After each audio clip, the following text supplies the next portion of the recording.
Next on the Gospel Bill Show. Well, Mr. Tutwater, I'd say if things continue as they are and you keep your weight off of it, you'll be up and around in, 6 to 8 weeks. 6 to 8 weeks? In this bed? If you want the bones to mend properly, that's correct. 6 to 8 weeks. Listen, what kind of a quack doctor are you anyway?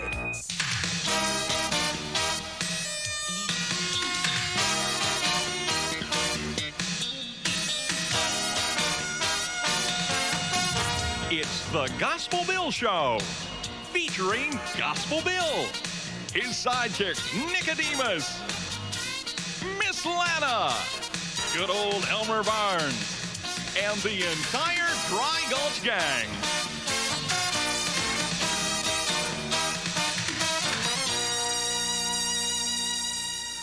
Oh, are you sure, Miss Lana? I'm sure. Did you double check? I double-checked and it wasn't there. Are you absolutely sure? Elmer, the stage came and the stage went and it wasn't on there. Oh, my life is ruined. Well, I'd hate to think my life was ruined over a bag of peat moss. Inky and Dinky, you're going to be so disappointed in me. Inky and Dinky? Yeah, my worms. Your worms. Excuse me, Elmer. I have some real business to take care of with Miss Lana. Well, good day, Mr. Tutwater. Oh, good day, Mr. Tutwater. Where is that hat that I ordered 3 weeks ago? Do you realize a man cannot conduct business wearing a hat like this? Who would bank with a man wearing this hat? Now, I am not going to take any more of your stories. Do you realize that I could take you into court, sue you for lost revenue? Now, I have had it with your stories. I've had it with your stories. I've heard them year after year. Do you realize there are children in this town that could run this store better than you? Now, what I want to know is, where is that hat? Your hat is right here. Right here. Well, it came on the 3 o'clock stage, which I paid the rush charge for. well, I think that that's just right. Hey, this thing came in. Where's my peat moss? Pete Moss, are you in touch with reality, Elmer? No, you are a total buffoon. Well, I appreciate that. Well, thanks. Oh, you would. Well, I gotta go. Now, I suppose after me waiting 3 weeks for this hat that you would like prompt and full payment? Oh, that would be nice. Well, I'm sorry. You're just going to have to wait.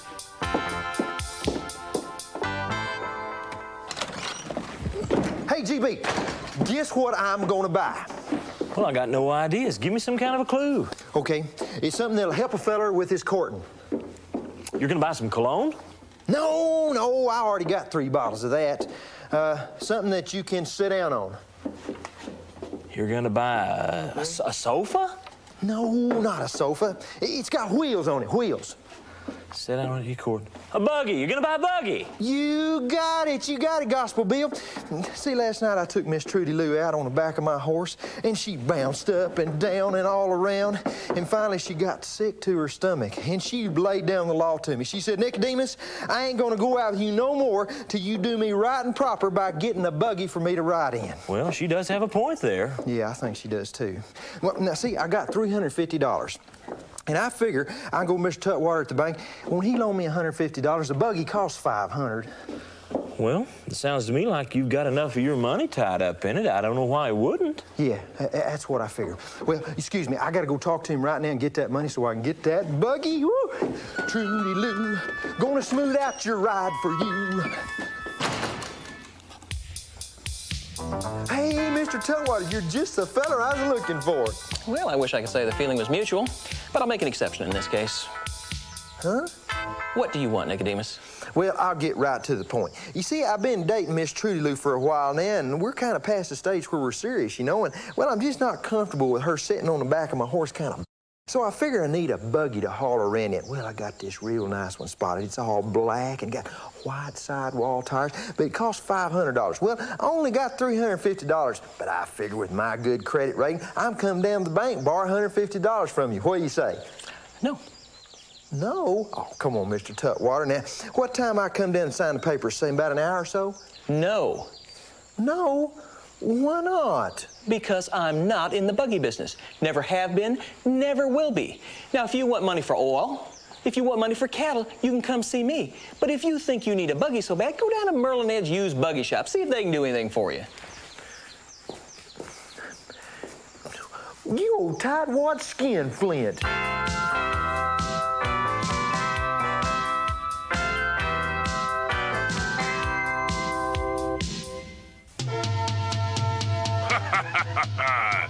This is Chief Don't Wanna Sin. Chief no wanna sin anymore. That's why Chief get a name like this. Chief used to send up smoke signals and call for war, but no more. Now Chief send up gospel. Gospel means good news, and this message is part of the gospel. So work now to decode the Chief's secret message. Chief have special Indian sign language to let you know secret message so that other people can't find out. Chief like to talk in secret Indian sign language, so take pencil and paper and use your code.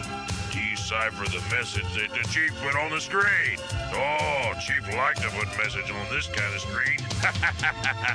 Much better than making regular smoke signal. Regular smoke signal hard to make. Have to build big fire. Get very smoky. Chief like this kind of message much better. Doesn't make Chief cough. Oh, better hurry. Not much time left. Better work hard. Oh, don't have much time at all. Keep working. Better hurry. Using Chief's secret code to decipher message. This message heap important, and you better make sure that you do what this message say. Chief never sent any kind of message unless it's very important, and this message is heap important. Uh-oh, now you really don't have much time. Message getting ready to go, so write down answer. Hurry, hurry, hurry. Uh-oh, time to go. Chief say, see you next time.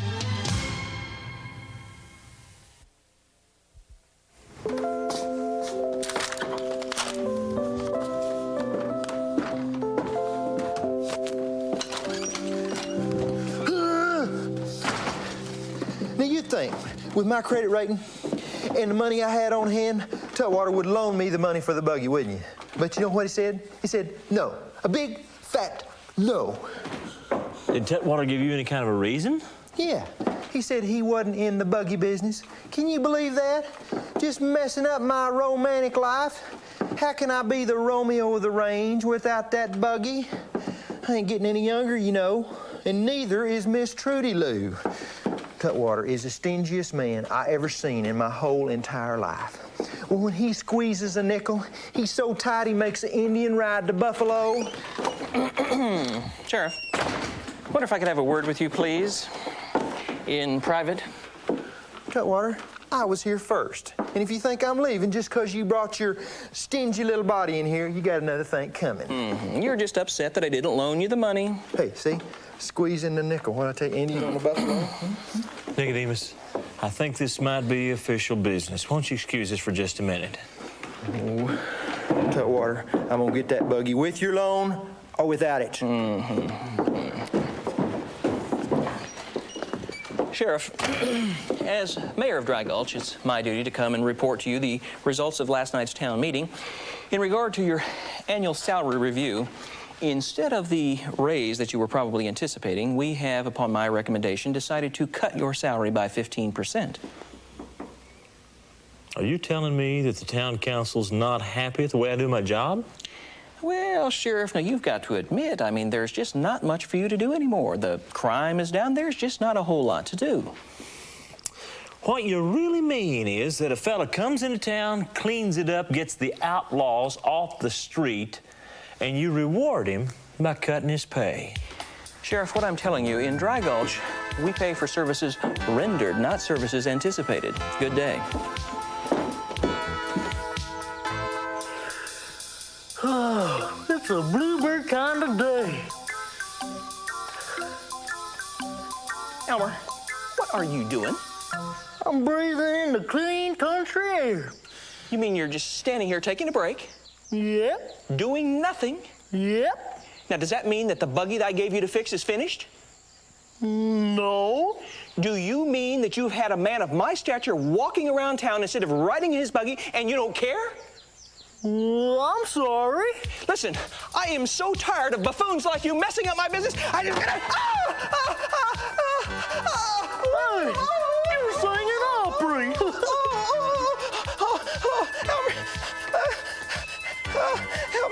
Help me. Well, can I do something? Yeah, let me put my weight on you. Well, don't I got enough weight of my own? No.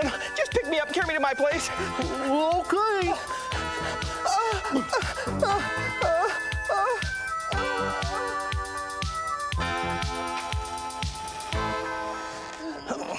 Elmer, this is all your fault. It wouldn't happen if it wasn't for you. Set me down on the bed, would you? Okay. Not this way, you idiot. Turn me around. Watch that leg. What's it gonna do? It's gonna hurt if you touch it. Now be careful.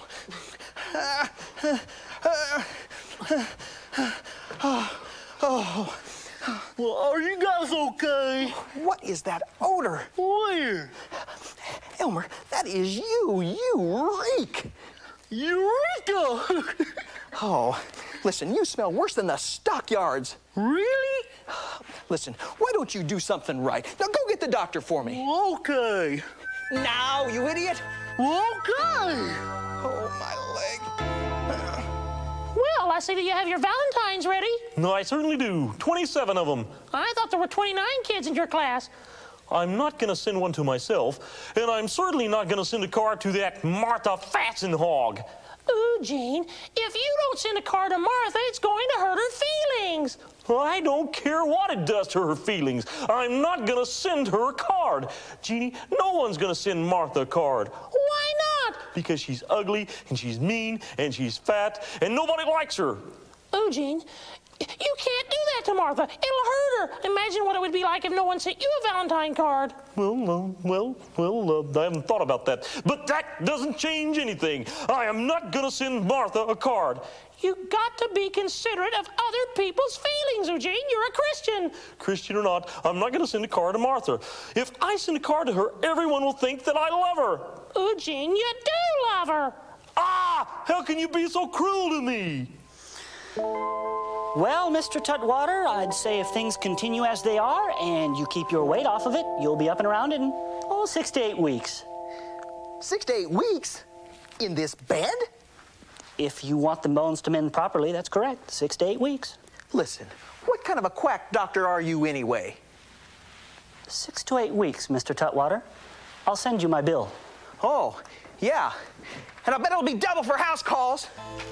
Oh, 6 to 8 weeks. Alone. Without me? What's going to happen to my bank? Oh.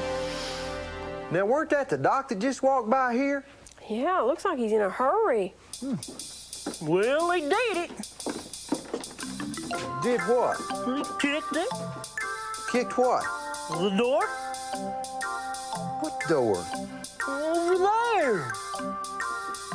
Elmer, why don't we just pretend like you hadn't come in here yet, and let's start this all over. Okay. Hey, Elmer, where you going? Well, I thought you told me to leave. Never mind. Get over here, Elmer. Now, I want you to tell me who did what to where, when, and why, and how. Well, do I have to say it in that order? Elmer, tell me what's going on. Well, Mr. Tutwater came over to the livery stable to pick up his buggy. And? Well, I was working on it, but it wasn't done yet. And? Well, he got mad, started swinging his leg like this. And? And he kicked it. Kicked it? Well, he kind of crunched it. He crunched it? Well, he really broke it. The door? No, his leg. Mr. Tutwater broke his leg? Oh, that's a crying shame. I know. He's going to be laid up for pretty near 2 months. Laid up for 2 months. Oh, my heart is filled with sorrow for Mr. T.U. Tutwater's plight. But that just goes to show you. You sow and you reap. And you sow and you reap. Remember, you sow and you reap. And you sow and you reap. Nicodemus always has been a different kind of feller, ain't he?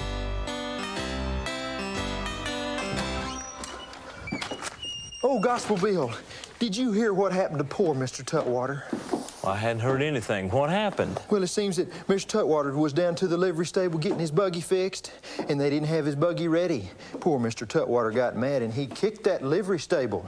And when he did, that mean old livery stable broke his poor leg. I just felt terrible about it, so I wrote this poem here. See what you think about it.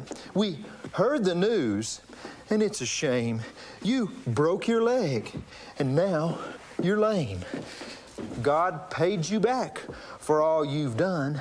I hope you break the other one. Now, Nicodemus, I'm agitated at Tutwater just like you are, but you can't have this kind of an attitude toward him. But now, wait a minute. Don't you think it's just God paying him back for all the mean things he's been doing to not only me, but everybody in town? God is not paying him back. God's gifts are good and perfect, and God didn't cause T.U. Tutwater to break his leg. Oh, so what you're saying is he can just act any way he wants to anybody he wants to, and God will still bless him and everything? I didn't say that. What I said was that God didn't do it. Now, Tutwater reaped what he sowed, and that's the law of God. But God didn't do that to him. He did it to himself. And when bad things happen to people, even when they've done us wrong, we can't rejoice about it. Nurse! Nurse! Are you out there? Boy, pay good money for this help, and what do you get? Nothing! Maybe if I had just some friends, somebody to come by, maybe read me some stories, help me pass some time. Friends. Nah. Nurse! Howdy, Lana. I guess you heard about T.U. Tutwater? Yeah, but he should have known better than to kick a building. But the way he was acting in here earlier, it doesn't surprise me a bit. You mean he gave you a hard time, too? Rude as ever. Well, he wouldn't loan me the money to buy a little old buggy. Well, if anybody's got reason to be upset with Tutwater, it's me. He's the one who single-handedly convinced the town council to cut my salary by 15%. You know, I guess we all got real good reason to be glad he's laid up in that bed for about 6 weeks. Well, I know my feelings sure aren't right toward him, but we gotta do what the Word of God says. Yeah, and the Word says to love your enemies, right? Well, it's gonna take the love of God for me to show Tutwater any affection. Well, but we're Christians. We don't have any choice. We've got to walk in the love of God. But the big question is, how do we show it to Tutwater? Well, I could bake him up some fresh bread and take him some fruit. That's not a bad idea. Now, you know, if old Tutwater is laid up in that bed for 6 weeks, he's gonna get bored. I think I'll get him a good book. How about you, Nicodemus? Yeah, a time bomb. Oh, come on now. Oh, I'm just funning. Well, he got mad in the first place because his buggy wasn't ready, and I reckon I could fix his buggy up for him. Yeah, sounds like a great idea. You know, if we do all this, the love of God is going to soften old Tutwater's heart and do something good in him. Well, I reckon I better get started. Yeah, I better get looking for that book. You know how picky old Tutwater is. And I'll get to baking.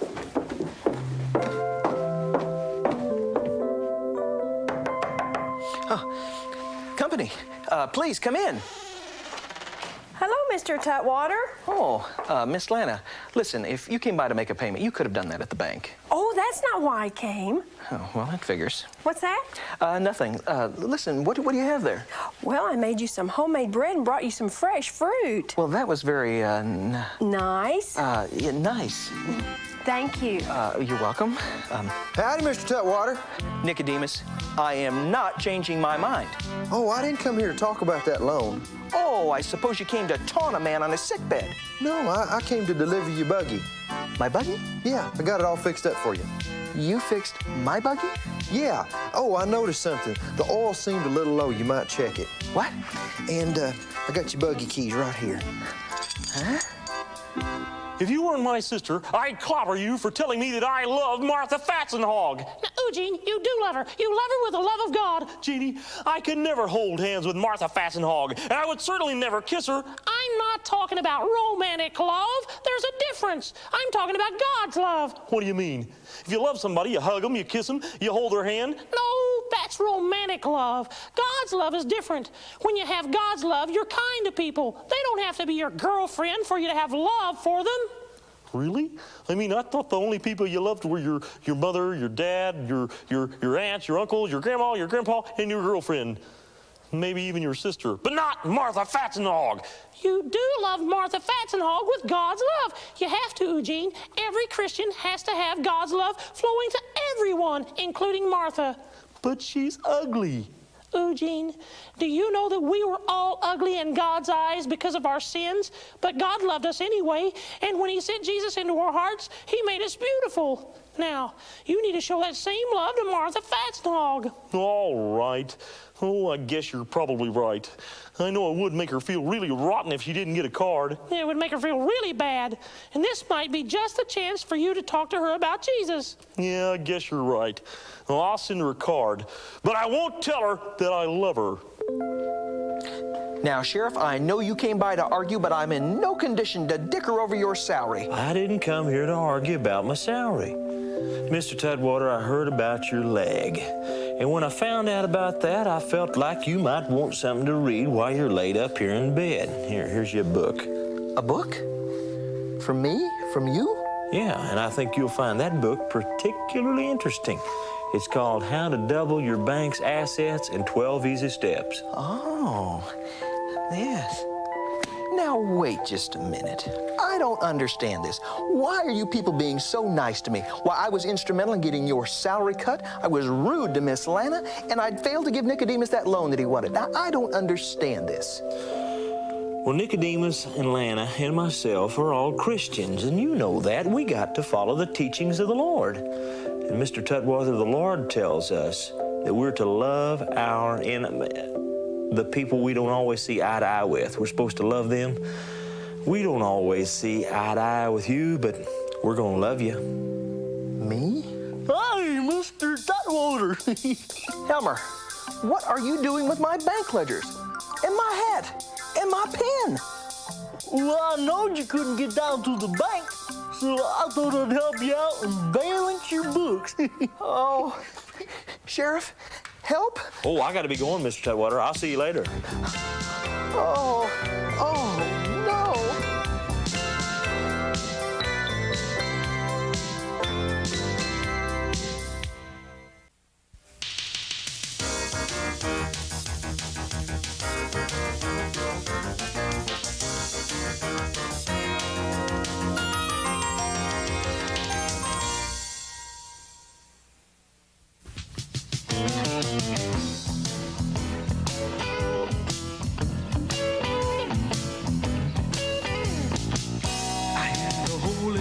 Talking and he's lifting up Jesus. I hear the Holy Ghost talking, he's lifting up Jesus. I hear the Holy Ghost talking and he's lifting up Jesus. And he's lifting me too.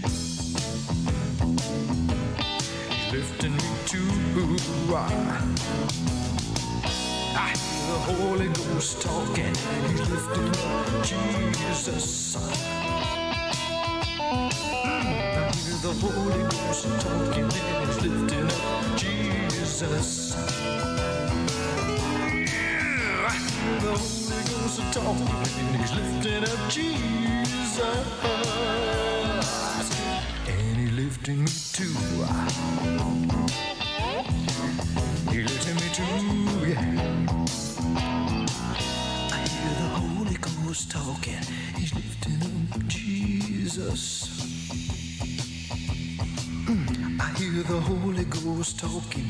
He's lifting up Jesus. I hear the Holy Ghost talking and he's lifting up Jesus. And he's lifting me too. He's lifting me too. Yeah. Look out. I hear the Holy Ghost talking and he's lifting up Jesus. The Holy Ghost a talking, he lifting up Jesus. Ooh, I hear the Holy Ghost talking and he's lifting up Jesus. And he's lifting me too. Yeah, he's lifting me too.